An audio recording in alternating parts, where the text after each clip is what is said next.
Hello friends, welcome to my channel. I am doctor Bina Sethi और आज हम बात करने वाले हैं हनीमून सिस्टाइटिस की।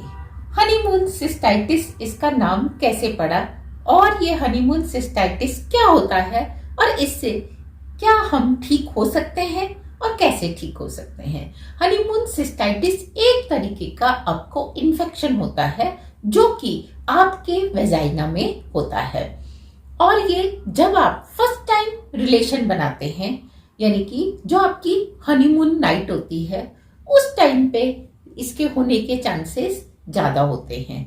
अब इसका क्या रीजन होता है कि हम इसको हनीमून सिस्टाइटिस ही कहते हैं, क्योंकि ऐसा देखा गया है कि जो कपल मैरिज से पहले रिलेशन नहीं बनाते और ज्यादातर कपल मैरिज के बाद ही हनीमून पर ही कपल जो है रिलेशन बनाते हैं, तो इनकी अकरेंस होने के चांसेस भी वहीं पर होंगे। तो क्योंकि ये हनीमून के टाइम ही शुरू हो जाता है, इसीलिए हम इसको हनीमून सिस्टाइटिस कहते हैं, जो कि एक तरह का इन्फेक्शन होता है। अब ये इन्फेक्शन क्या मेल को ही होता है या खाली फीमेल को होता है या दोनों को होता है और किस में होने के चांसेस ज्यादा होते हैं। तो सबसे पहले ध्यान दो कि ये मेल और फीमेल दोनों को हो सकता है, इक्वल प्रोबेबिलिटीज हैं। लेकिन क्योंकि इसमें अगर आप ध्यान से देखें, मेल की जो बॉडी है, स्ट्रक्चर है, उसमें अगर ये 2 किडनी है तो जहां से यूरिन पास हो रहा है यहां तक की जो लाइन है बीच में जो यूरेथ्रा है वो क्या है, काफी बड़ी होती है। जबकि फीमेल के केस में हम क्या देखते हैं, यूरेथ्रा की जो लेंथ है वो काफी छोटी होती है, जिसके कारण अगर इस ओपनिंग पे इंफेक्शन हुआ तो उसके किडनी तक जाने के चांस और यूरिनरी ट्रैक्ट में इंफेक्शन होने के चांस क्या रहते हैं, ज्यादा रहते हैं। जबकि मेल पार्टनर में क्या होता है, यहां से लेके यहां तक ट्रेवल करने में काफी टाइम लगता है, तो it can be cured easily और कई बार ये किडनी तक, ब्लैडर तक पहुंचता भी नहीं है। अब हम बात करते हैं कि ये होता ही क्यों है। जब आप फर्स्ट टाइम रिलेशन बनाते हैं तो आपकी बॉडी में बहुत सारे हॉर्मोन्स नए नए बनते हैं और उनके कारण जब वो आपके यूरिन के साथ पास होते हैं, अदरवाइज यूरिन में क्या होता है, यूरिक एसिड होते हैं, फैटी एसिड्स होते हैं और मिनरल्स होते हैं, साथ में वो हॉर्मोन्स भी क्या होते हैं, जब बाहर निकलते हैं तो वो उनकी जो कंसंट्रेशन है, उनका जो वॉल्यूम है वो ज्यादा होता है, जिससे वो जो आपका यूरिनरी ट्रैक है इसके अंदर क्या होता है, एक स्पेशल टाइप की इचिंग या अपने कुछ इंप्रेशंस छोड़ देते हैं, यानी कि वो पूरे वॉश आउट नहीं होते, जिसके कारण आपको यूरिनरी ट्रैक इन्फेक्शन होता है। यूरिनरी ट्रैक इन्फेक्शन और वेजाइनल इन्फेक्शन दोनों क्या होते हैं, डिफरेंट होते हैं। यहाँ समझने की बात ये है कि ये 2 किडनीज हैं, बीच में ब्लैडर आएगा, ब्लैडर के बाद क्या होगा, यूरेथ्रा होगी और फिर आपका यूरिन पास होगा। तो ये एक अलग पूरा सिस्टम है और इसके पीछे क्या होता है, 2 ओवरीज होती हैं, फिर यहाँ पे फेलोपियन ट्यूब, फिर ये यूट्रस होती है और ये सर्विक्स और सर्विक्स के बाद वेजाइना। तो जहां आप रिलेशन बनाते हैं इस एरिया को हम क्या बोलते हैं, वेजाइना बोलते हैं। और इसी के अंदर क्या होता है कि वल्वा के पास इसकी ओपनिंग होती है। तो आपके जो नीचे पोर्शन में 2 होल्स होते हैं, उसमें एक बहुत बारीक सा जो होल होता है ऊपर की तरफ, वो आपके यूरेथ्रा की ओपनिंग होती है, जबकि जो नीचे बड़ा होल होता है वो किसकी ओपनिंग होती है, वेजाइना की ओपनिंग होती है, जहां आप रिलेशन बनाते हैं। तो ध्यान दीजिए, जब ऊपर वाले में इन्फेक्शन होगा तो ये ज्यादातर बैक्टीरियल इन्फेक्शन होता है, जबकि जो वेजाइना में इन्फेक्शन होगा वो ज्यादातर फंगल इन्फेक्शन होता है। तो फंगल इन्फेक्शन की और वेजाइनल में जो इन्फेक्शन है इसकी दवाई यूटीआई से क्या होगी, डिफरेंट होगी। जब आपको यूटीआई होता है तो डॉक्टर्स आपको एंटीबायोटिक्स देते हैं, आपको उसको टेस्ट करते हैं, because there are many types of bacteria. जरूरी नहीं है कि पर्सन ए को जब बैक्टीरियल इन्फेक्शन हुआ, यूटीआई हुआ, पर्सन बी को भी बैक्टीरियल इन्फेक्शन हुआ, तो दोनों केस में ठीक है, उसने मेडिसिन ए ली, आपने भी मेडिसिन ए ले ली। ये गलत है, क्योंकि जब इन्फेक्शन शुरुआती स्टेज में होता है तो आप उसकी दवाई अगर मेडिसिन रेगुलर खाते हैं तो वो ठीक हो जाता है। डॉक्टर्स इसको आइडेंटिफाई करने के लिए आपके यूरिन का सैंपल लेके उसका कल्चर करते हैं। कल्चर को वो 2 से 3 दिन तक रखते हैं, उसके बाद उनको रिजल्ट आता है कि कौन सा bacteria gram positive gram negative, कौन सा बैक्टीरिया उसके अंदर पॉजिटिव है, उसके अकॉर्डिंग वो आपको क्या करते हैं, मेडिसिन देते हैं। तो आप अपने आप से वो मेडिसिन नहीं ले सकते कि पर्सन ए को ये इन्फेक्शन था या आपको ही फर्स्ट टाइम 6 महीने पहले इन्फेक्शन हुआ था तो आपने वो दवाई ली थी, अब आप सेम दवाई दोबारा ले लें, ऐसा नहीं होता। मतलब हो भी सकता है और नहीं भी हो सकता। जबकि वेजाइना में फंगल इन्फेक्शन होने के चांसेस ज्यादा होते हैं, तो आपको क्या करना है, फंगल इन्फेक्शन का ट्रीटमेंट लेना है। इन दोनों को आइडेंटिफाई करना थोड़ा सा मुश्किल होता है, लेकिन अगर आप डॉक्टर के पास जाएंगे तो वो आपको इसमें पूरी तरह से हेल्प करते हैं। अब हम बात करते हैं कि हनीमून सिस्टाइटिस क्या केवल हनीमून कपल्स को ही होता है? बहुत ज्यादा चांसेस में वो केवल उन्हीं को होता है, यानी कि जो पहली बार जब आप रिलेशन बनाते हैं, हनीमून पर जब आते हैं, तब उन दिनों में क्या होता है, आपको ये चांसेस ज्यादा होते हैं। इसके बाद हम देखते हैं कि और किसको हो सकता है, जो अनयूजुअल रिलेशन बनाते हैं, यानी कि वो मेल और फीमेल दो आपस में रिलेशन ना बनाकर कुछ फीमेल कुछ अलग तरीके से, आप कहना चाहिए प्रॉप्स को यूज करके भी रिलेशन बनाने की कोशिश करती हैं। तो उसके कारण क्या होता है, उनको वहां पे कभी कभी जख्म हो जाते हैं, छोटी छोटी चोट लग जाती है, कट लग जाते हैं, और उनमें फिर क्या होता है, क्योंकि वो ट्रैक आपका हमेशा गीला रहने वाला है, इसकी वजह से क्या होता है, वहां पे बैक्टीरिया बहुत जल्दी ग्रो कर जाते हैं। इसके अलावा अगर आप कोई बीपी की या आप शुगर की, डायबिटीज की कोई मेडिसिन ले रहे हैं, उसकी डोज आपने सेट नहीं कर रखी या वो दवाई आपको सूट नहीं कर रही, तो इसके कारण भी आपको यूटीआई होता है। क्योंकि आप मान के चलिए कि जो मेडिसिन होती है, इनके सबके मॉलिक्यूल्स छोटे नहीं होते, किसी के मॉलिक्यूल बहुत बड़े होते हैं, और जब ये नेफ्रॉन्स में से फिल्टर होते हुए यूरिन से पास होते हैं, तो कई बार ये आपके यूरिनरी ट्रैक इन्फेक्शन, जो यूरिनरी ट्रैक है वहां पे छोटे से कट लगा देते हैं, जिसके कारण आपको इन्फेक्शन हो जाता है। और बहुत सारे केसेस में ऐसा भी देखा गया है कि लोग तुलसी का प्लांट सब जानते हैं, तुलसी को एक्सेस में लेने लगते हैं, खासतौर से सर्दियों में, और या इसके अलावा कुछ काढ़ा जो कि गर्म काढ़ा होता है, उसकी जिसकी तासीर गर्म होती है, वो ज्यादा लेने लगते हैं। आप मान के चलिए कि जितनी भी ये आयुर्वेदिक हर्ब्स हैं, इन सबको क्वांटाइज करना अभी ड्यू है। जो प्रोफेशनल्स होते हैं वो आपको क्वांटाइज करके बताते हैं कि आपने इतना तुलसी लेनी है, इतना आपने ये वाला काढ़ा लेना है, लेकिन कभी कभी या तो टेस्ट के कारण या अपनी बीमारी के कारण हम क्या करते हैं, तुलसी को ज्यादा लेने लगते हैं। तो आप ध्यान दीजिए, तुलसी की लीव्स में होता है मरकरी। मरकरी क्या है, एक हैवी एलिमेंट है, हैवी मेटल है। इसके जो एटम्स हैं वो भी क्या होते हैं, काफी हैवी होते हैं, और ये पॉइजनस टॉक्सिक एलिमेंट होता है। तो जब आप तुलसी को ज्यादा लेते हैं तो मरकरी क्या करता है, वो भी आपकी बॉडी में ज्यादा जाता है, और अल्टीमेटली इसमें फिल्टर कहाँ से होना है, किडनी से होना है, और पास कहाँ से होना है, यूरेथ्रा से होना है। तो ये आपकी फिर यूरिनरी ट्रैक्ट में क्या करता है, इन्फेक्शन होता है। बहुत सारी लेडीज को पता नहीं चलता कि वो तुलसी ज्यादा ले रही हैं, इस वजह से उनको इन्फेक्शन हो रहा है, वो उनका ध्यान इस तरफ जाता ही नहीं है। तो आप कम से कम अपनी डाइट के ऊपर देख सकते हैं कि अगर आप ज्यादा तुलसी ले रहे हैं सर्दियों के दिनों में, तो आप तुलसी को कुछ दिनों के लिए बंद कर दें, फिर आप देखिए कि आपका जो यूरिनरी ट्रैक इन्फेक्शन है वो ठीक हो जाएगा। इसी तरीके से ये जो इन्फेक्शन है ये कंटेजियस होता है, हस्बैंड से वाइफ को और वाइफ से हस्बैंड में आ सकता है। हस्बैंड को वैसे चांस क्या है, कम है, लेकिन वाइफ के थ्रू जब वो रिलेशन बनाते हैं तो वो वहां ट्रांसफर हो जाता है बैक्टीरिया, और वहां पे अपनी कॉलोनीज डेवलप कर लेता है, तो ये हस्बैंड को होने के चांस भी बढ़ जाते हैं। और अगर हस्बैंड को पहले है तो वो वाइफ को भी हो सकता है। इसी तरीके से एक और जो नया कॉन्सेप्ट है वो है टिश्यू पेपर। बहुत सारे केसेस में जो आप सैनिटरी टिश्यू यूज करते हैं वो टिश्यू रिसाइकिल्ड पेपर का बनाया जाता है, और उस रिसाइकिल्ड पेपर में बहुत सारे केमिकल्स होते हैं और उनकी क्वालिटी किसी स्टैंडर्ड को मीट नहीं करती है।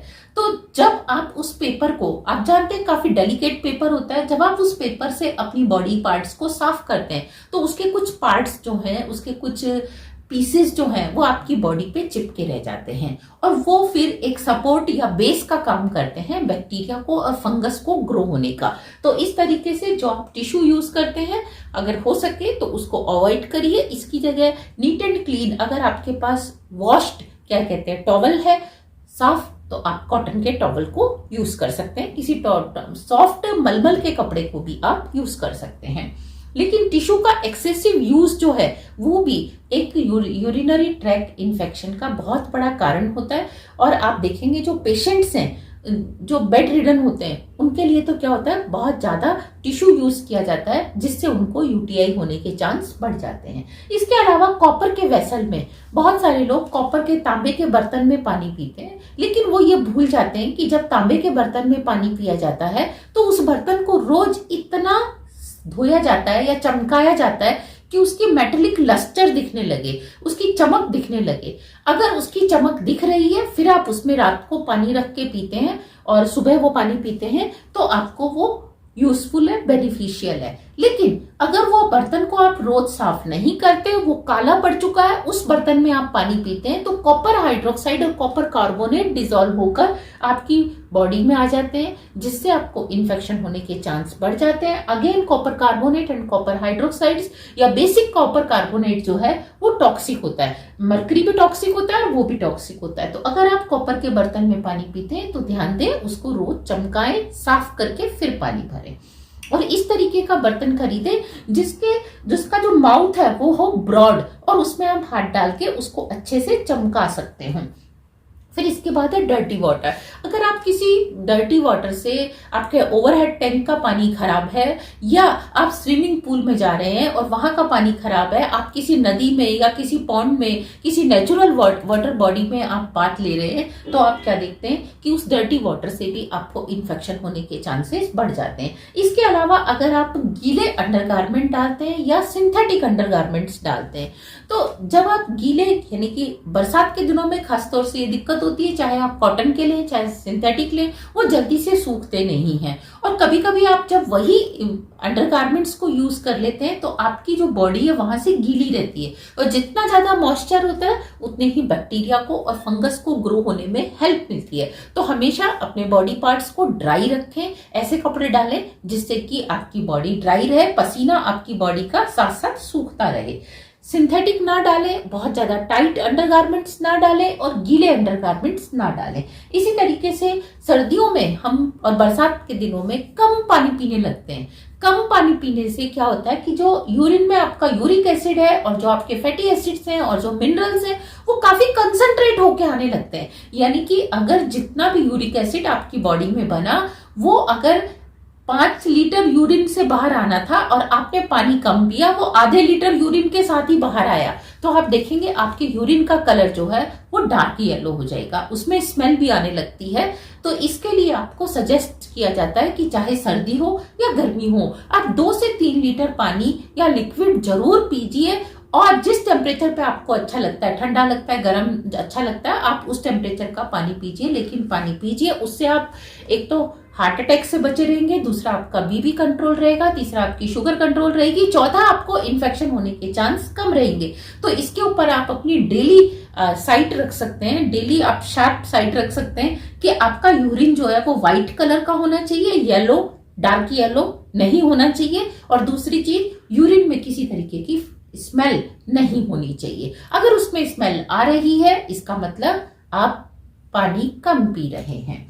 तो अब अगर आपको इन्फेक्शन हो गया तो आपको क्या करना चाहिए? तो सबसे पहले आपको पहचानना चाहिए कि वो वेजाइनल इन्फेक्शन है या कि वो यूटीआई है। आपको अकॉर्डिंगली ट्रीटमेंट लेना चाहिए। अगर वो यूटीआई है, बैक्टीरियल है, तो आपको डॉक्टर 4-5 दिन के लिए एंटीबायोटिक देंगे। आपको वो एंटीबायोटिक का कोर्स पूरा करना है, अदरवाइज उसके रिकरेंस होने के चांसेस बढ़ जाते हैं। और जितनी बार वो रीअकर होता है आपको पहले से ज्यादा स्ट्रॉन्ग मेडिसिन लेनी पड़ती है और कभी कभी सारी दवाइयां फिर फेल हो जाती है, कोई इलाज नहीं बचता। इसके अलावा क्रैनबेरी अगर आपने नहीं देखी हो तो मैं आपको दिखा देती हूँ। ये इस तरीके की होती है क्रैनबेरी, और क्रैनबेरी जैसे आप छोटी छोटी आपको ड्राई स्टेट में ये मिलती है, पैक्ड आती है। ये रेड कलर की किशमिश के जैसी होती है, किशमिश नहीं होती है लेकिन किशमिश के जैसी देखने में लगती है। तो आप अगर ये लेते हैं डेली 8, 10, 12 अगर आप क्रैनबेरी लेते हैं तो इससे भी आपको इन्फेक्शन में क्या होता है, काफी रिलीफ मिलता है। इसी तरीके से अगर आप चंदन पाउडर लगाते हैं या कोकोनट ऑयल लगाते हैं, दोनों की दोनों आपको रिलीफ देते हैं इन्फ्लेमेशन में, इचिंग में, और आप देखेंगे कि आपका जो इन्फेक्शन है वो भी कंट्रोल हो जाएगा।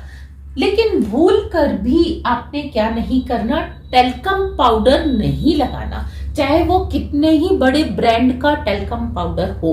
कुछ लेडीज ड्राई रखने के लिए, कुछ मेल पार्टनर भी अपनी बॉडी को ड्राई रखने के लिए टेल्कम पाउडर यूज करते हैं। अभी आपने हाल में सुना होगा कि जॉनसन एंड जॉनसन का जो बेबी टेल्कम पाउडर था, जिसकी सेल अपने आप में मल्टी करोड़ और उसका टर्नओवर काफी हाई था, लेकिन उसको बंद करना पड़ा क्योंकि बहुत सारे केसेस आ रहे थे जिसमें टेल्कम पाउडर से कैंसर हो रहा था। तो अब कंपनी को क्या करना पड़ा, Johnson and Johnson baby powder को स्टेप बैक अपने वापस विड्रॉ करना पड़ा। तो टेल्कम पाउडर कोई सा भी ना लगाइए और अपनी बॉडी को आप दिन में केवल 1 या 2 बार ही वॉश करिए जब आप नहाने जाते हैं। कुछ लेडीज की आदत होती है कि सर्दी और गर्मी, ठंडे पानी से या गर्म पानी से वो अपनी वेजाइना को जितनी बार यूरिन पास करती हैं या जितनी बार रिलेशन बनाती हैं उतनी बार वो उसको वॉश करती हैं। तो इससे आपकी वेजाइना पूरी तरह से सूखती नहीं है और जब वो गीली रहती है तो उसमें इन्फेक्शन होने के चांस बढ़ जाते हैं। दूसरा, नेचर ने आपकी वेजाइना में गुड बैक्टीरिया और बैड बैक्टीरिया दोनों दिए हैं। तो जब भी आप यूरिन पास करते हैं या आप रिलेशन बनाते हैं तो आपके जो गुड बैक्टीरिया है वो आपके बैड बैक्टीरिया को और जितनी भी वहां पे और बैक्टीरिया थे उनको खाने का काम करते हैं, उसको क्लीन कर देते हैं, ऑटो क्लीनिंग हो जाती है आपकी वेजाइना की। लेकिन अगर आप बार बार वॉश करते हैं तो बैड बैक्टीरिया के साथ साथ गुड बैक्टीरिया भी कम हो जाते हैं, बल्कि आपकी वेजाइना की जो इम्यूनिटी है वो वीक पड़ जाती है। तो आप बार बार वॉश ना करें, दिन में 1-2 बार वॉश करें। कोई सिंथेटिक जो आजकल वी वॉश आ रहे हैं उनको यूज ना करें और साबुन को ज्यादा अंदर तक ना डालें। जिसमें माइल्ड सोप से आप नहाते हैं उसी माइल्ड सोप से आप वॉश करें और ज्यादा अंदर तक ना डालें साबुन। साथ में आप क्या कर सकते हैं, प्लेंटी वाटर पिए। अगर आप पानी कम पी रहे हैं तो आप 2 से 3 लीटर पानी जरूर पीजिए। इसी तरीके से अंडरगारमेंट्स कॉटन के लिए लूज फिट लें और उनको time to time clean wash करें। और ऐसा ना हो कि आप एक ही अंडरगारमेंट को मल्टी टाइम्स यूज कर रहे हैं या आपने उसको वॉश किया और उसको सुखाया, वो सूखा भी नहीं और आपने उससे पहले उसको यूज कर लिया। बरसात के दिनों में खासतौर से बहुत सारे लोगों को ये प्रॉब्लम होती है। तो आप अपने पास मल्टीपल सेट रखिए अंडरगारमेंट्स के, उनको यूज करिए। तो आई होप कि आपको ये इन्फॉर्मेशन अच्छी लगी होगी और हनीमून सिस्टाइटिस से अब आपका डर खत्म हो गया होगा।